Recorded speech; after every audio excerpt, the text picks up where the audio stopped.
Friends, आज की CTET special video में मैं आपके लिए लेकर आई हूँ इंग्लिश पेडागोजी। आई नो कि ये थोड़ी हार्ड होती है, स्पेशली उन लोगों के लिए जो हिंदी मीडियम से बिलोंग करते हैं, बट ऐसा नहीं है। चीज़ों को समझ के करें तो हर चीज़ आसान है। और मैं खुद हिंदी मीडियम से बिलोंग करती हूँ तो समझ सकती हूँ, बट ऐसा भी नहीं है कि इंग्लिश मीडियम वालों के लिए ईजी रहती है। ठीक है, थोड़ा मॉडरेट रहती है। बाकी स्टार्ट करते हैं। तो हमारा पहला क्वेश्चन है, the study of how words combine to from phrase, phrase combine to from clause and clause join to make sentence is known as. इसका आंसर हो जाएगा ए, सिंटेंस, सिंटैक्स।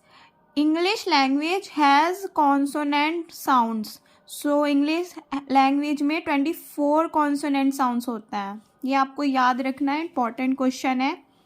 नेक्स्ट है हमारा, according to national curriculum framework 2005, इसको short में बोलते हैं NCF 2005, English in India is a multilingual country. तो इंग्लिश क्या है, एक ग्लोबल लैंग्वेज है, तो आंसर बी हो जाएगा।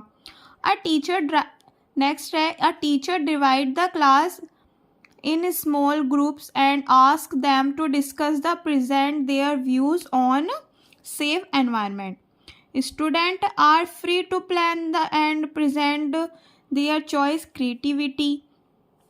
The teacher is facilitate them as and when requirement which approach method is followed in the class. तो इसका सही आंसर हो जाएगा हमारा number D, conservative approach.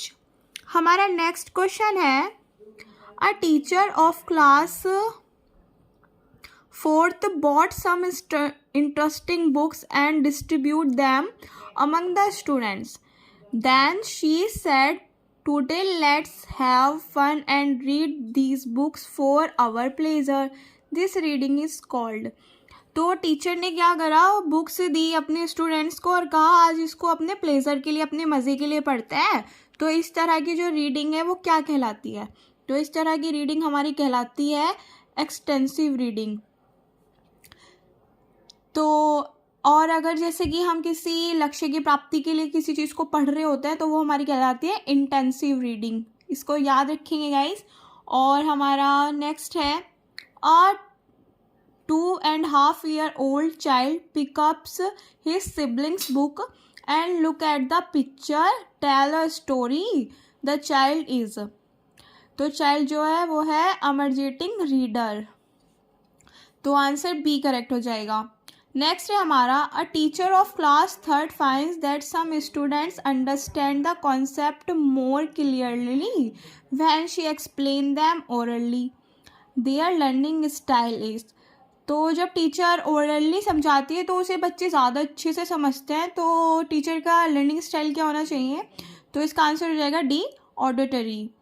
A teacher asks the student to read the text for information and create their own interpretation beyond the literal level. Which sub skill is the practicing in the class. तो इसका answer हो जाएगा हमारा B, inferring.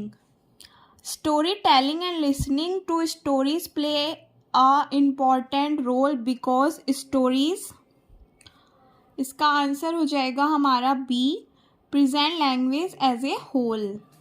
Next है, before starting a new chapter on the honest woodcutter. आप सभी ने सुना होगा ना, ऑनेस्ट वुडकटर वाला चैप्टर तो मुझे लगता है सभी की क्लास में था।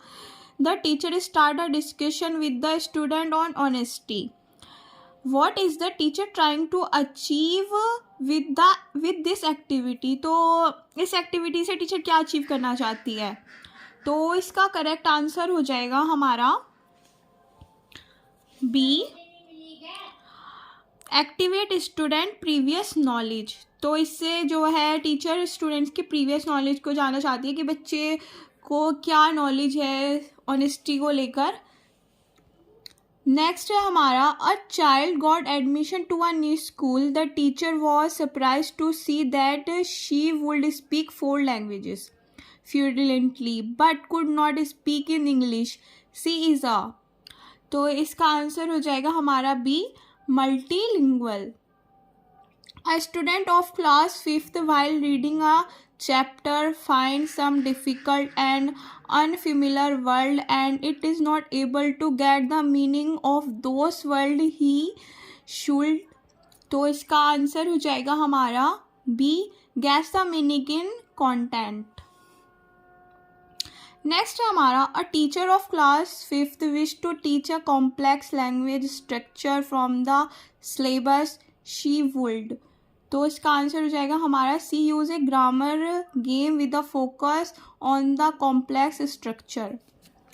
नेक्स्ट है हमारा as per Noam Chomsky theory the role of language acquisition device LED। जो हमारे नॉन चोम्स्की हैं उनका कहना ये है कि हमारे अंदर एक लैंग्वेज एक्विजिशन डिवाइस पाया जाता है जिसके थ्रू से हम लैंग्वेज को एक्वायर करते हैं। हेल्प चिल्ड्रन टू, तो इसका आंसर हो जाएगा, और ये गाइस इम्पॉर्टेंट है तो आप इसको याद रखना।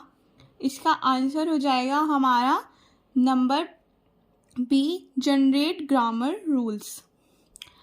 नेक्स्ट है हमारा which of the following statement is correct. तो हमें इसमें से सही स्टेटमेंट बताना है कौन सा करेक्ट है। तो सही है C, children come to school with a treasure of experience and their mother tongue acts like a resource in learn English। तो बच्चे जो हैं अपना मदर टंग यानी कि मदर लैंग्वेज के साथ में स्कूल में आते हैं और वो हमारी जो रिसोर्स लैंग्वेज है यानी इंग्लिश उसको सीखते हैं।